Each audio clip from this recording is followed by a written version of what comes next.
On dit les traditions. Est-ce qu'on sait ce qu'il y a derrière les traditions? Donc, sûrement, le fait de s'unir, le fait de payer la dot à quelque chose de, je dirais, de spirituel qu'on ne peut pas voir, qui ne dit pas son nom, qui renforce le lien au sein de la... Bonsoir à toutes et à tous et bienvenue dans le débat du cœur sur Power Digital Center. Aujourd'hui, on aborde un sujet sensible, la dot en Afrique. Est-ce une belle tradition ou une façon d'acheter la femme? C'est ce que nous allons découvrir avec nos deux invités du jour.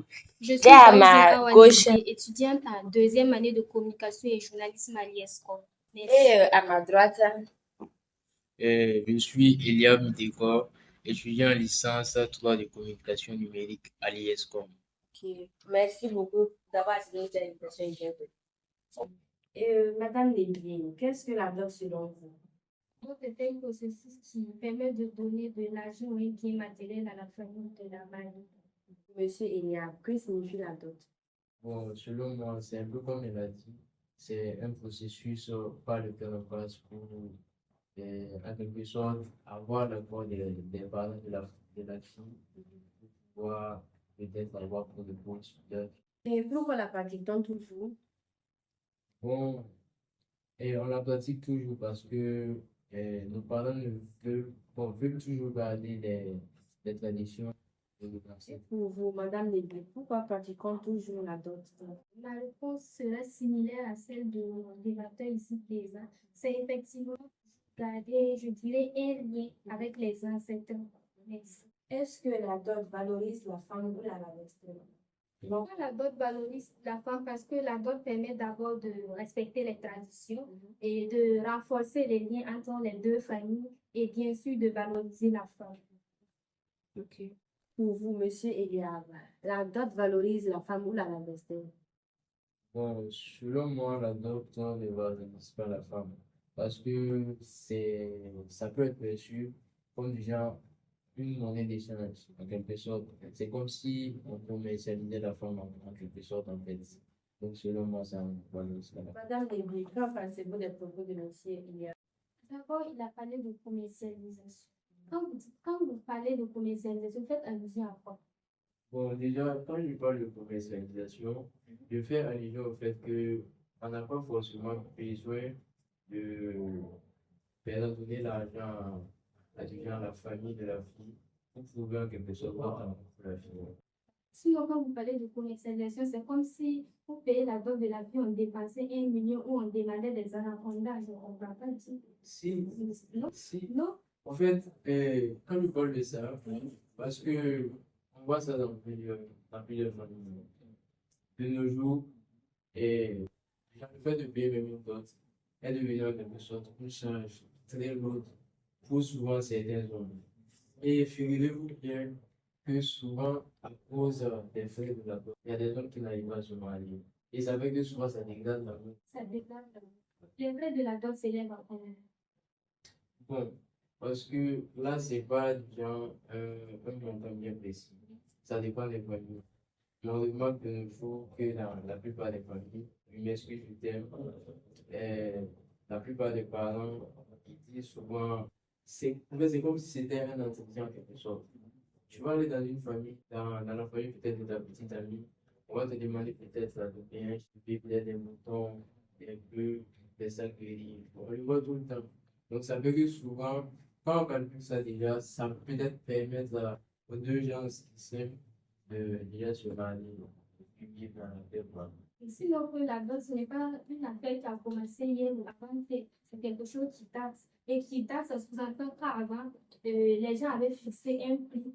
Puisque avant, bon, je prends l'exemple de vous. Chez nous, par exemple, la dot, c'est du sel, un pain et puis la monnaie, je ne sais pas si c'est 5 ans ou bien c'est on donne, mais c'est comme ça et ça reste toujours comme ça, même de nos jours. Je ne comprends pas pourquoi vous dites que on remarque que dans certaines familles, on fait des chèques ou autre. Oui, ça c'est de la commercialisation. Mais si c'est ça, ce n'est plus de la dot, c'est autre chose. Sinon, la dot normale, et le prix n'est pas aussi gigantesque que ça, non. Mais je pense que s'il y a de l'amour, quelle que soit la somme, je ne pense pas que cela pose problème. Parce que avant, ce qu'il y avait avant, et il n'y a plus ça de nos jours. Et l'argent, la façon dont l'argent était avant, on ne voit pas l'argent de la même manière de nos jours. Donc, si le prix de la dot aussi a augmenté, c'est en fonction de tout cela. Ce n'est pas fait comme ça au hasard. Justement, je ne suis pas contre. Parce que même le salaire augmente. Exactement. Le poulet aussi augmente. Mais il faut pas aussi que ce soit un prix exorbitant. Voilà. Et donc, vous avez parlé du fait que s'il y a l'amour, ça ne sera pas un problème. Selon toi, et bon, selon vous, madame, est-ce que la dot est une manière de prouver l'amour? Bon, ce n'est pas une manière de prouver l'amour, mais comme ce sont les traditions qui l'exigent, on peut faire. On peut payer la dot. On n'a pas d'autre alternative. Mais figurez-vous que souvent la dot crée des problèmes dans les familles. Est-ce que cela doit être normal?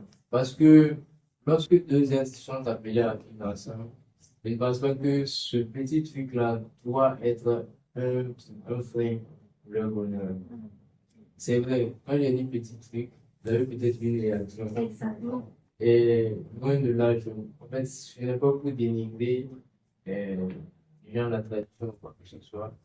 C'est juste pour dire que c'est un geste, c'est vrai, ça compte pour beaucoup de personnes. Mais souvent, il faut comprendre que le fait même que ça retarde souvent certains mariages, et ça date même certains mariages, parce qu'il y a des familles, tu peux par exemple aller dans une famille, la belle famille, et on va te demander des trucs que toi-même tu ne peux pas faire. Et en ce moment, toi-même, ta propre famille, souvent il y a des problèmes, il y a des discussions. Finalement, ces deux êtres-là peuvent se séparer comme ça. Chose qui n'est pas normale. Oui, effectivement, ces deux êtres peuvent se séparer. Mais même si vous ne payez pas la dot et vous vous mariez, est-ce que ça va durer? Parce que quand on dit que la dot renforce les liens, peut-être derrière la dot, il y a quelque chose qui se cache, pardon, que l'être humain ne peut pas voir. Donc, si je comprends bien, vous êtes en train de spiritualiser la dot.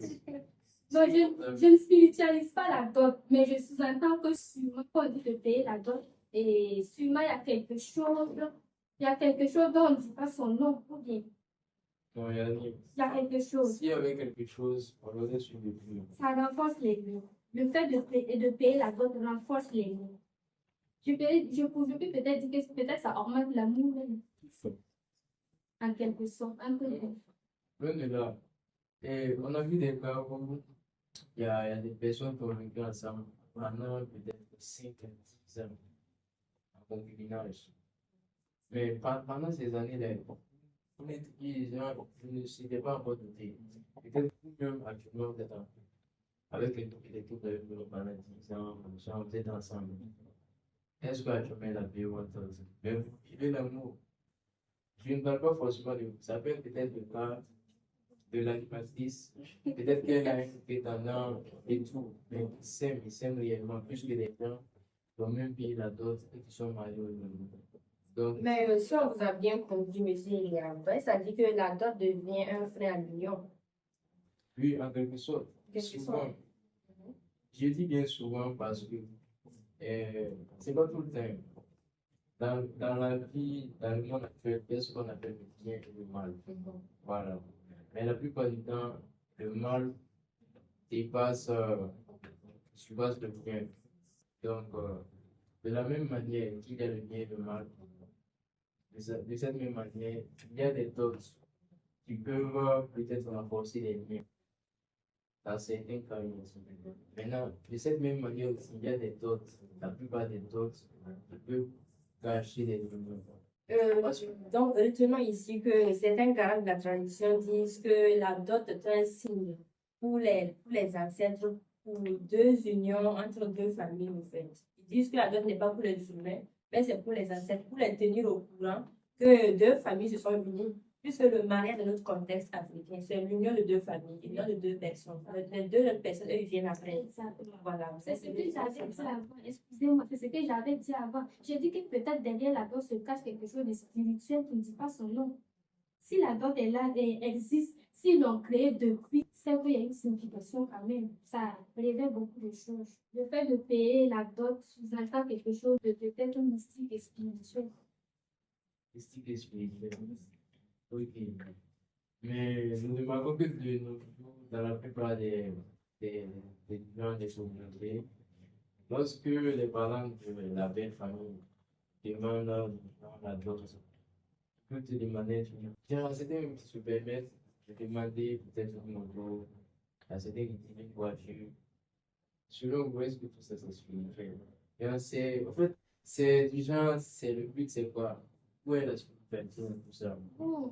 Parce que, je vous dis pas, parce que si vous parlez de spiritualité, je, je vois un peu ce dont vous parlez. Parce que avant, je pense que la plupart des autres se résumaient à peut-être la cola, des trucs de peut-être tourner à la grande famille, peut-être le lait, je ne sais pas, bon, c'est pas très. Maintenant, pourquoi est-ce que tout ça a changé? Et là, vous parlez de spiritualité. C'est avec l'évolution. Tout Justement, change. c'est la raison pour laquelle j'ai dit que la dot n'est plus à notre contexte actuel. Vous avez bien parlé de l'évolution, n'est-ce pas? Exactement. Donc, la dot n'est plus à notre contexte. La dot est présentement dans le contexte actuel parce qu'on ne peut pas supprimer la dot. Ce n'est pas possible. Ça a été créé. Ce n'est pas comme une application qu'on peut supprimer du jour au lendemain avec l'évolution. Non, en Afrique ici, on ne va pas supprimer la dot ni aujourd'hui, ni demain, ni jamais d'ailleurs. Et vous avez parlé des voitures et autres. Peut-être que les ancêtres sont de luxe également, vous n'en savez jamais. Bon, c'est possible. C'est possible. Dans ce cas, Monsieur Eliab, faut-il supprimer cette tradition ou la réformer? Bon, selon mon dans la réalité, ou du moins, revenir, s'ils veulent vraiment garder la tradition, ils reviennent un peu dans la tradition elle-même, parce que ça, souvent, ce n'est plus la tradition, c'est souvent peut-être quelque chose dépouillement, si je peux me le permettre. Voilà, qu'ils essaient de les formuler et peut-être lors de essayer de voir souvent ce qu'il faut demander, ce qu'il ne faut pas demander. Et cela vous vraiment Bon, effectivement, nous sommes dans un monde matérialiste maintenant et effectivement, on constate que pour la dot, il y a des gens qui demandent vraiment des sommes très élevées. Et je pense qu'on doit revoir cela et essayer de s'adapter à l'ancien temps pour mieux vivre. Merci beaucoup pour vos différents points de vue aussi inspirants. Merci d'avoir suivi le débat du cœur. La dot divise, mais une chose est sûre, le respect de la femme ne s'achète pas. Rendez-vous le week-end prochain pour d'autres nouveaux thèmes aussi inspirants.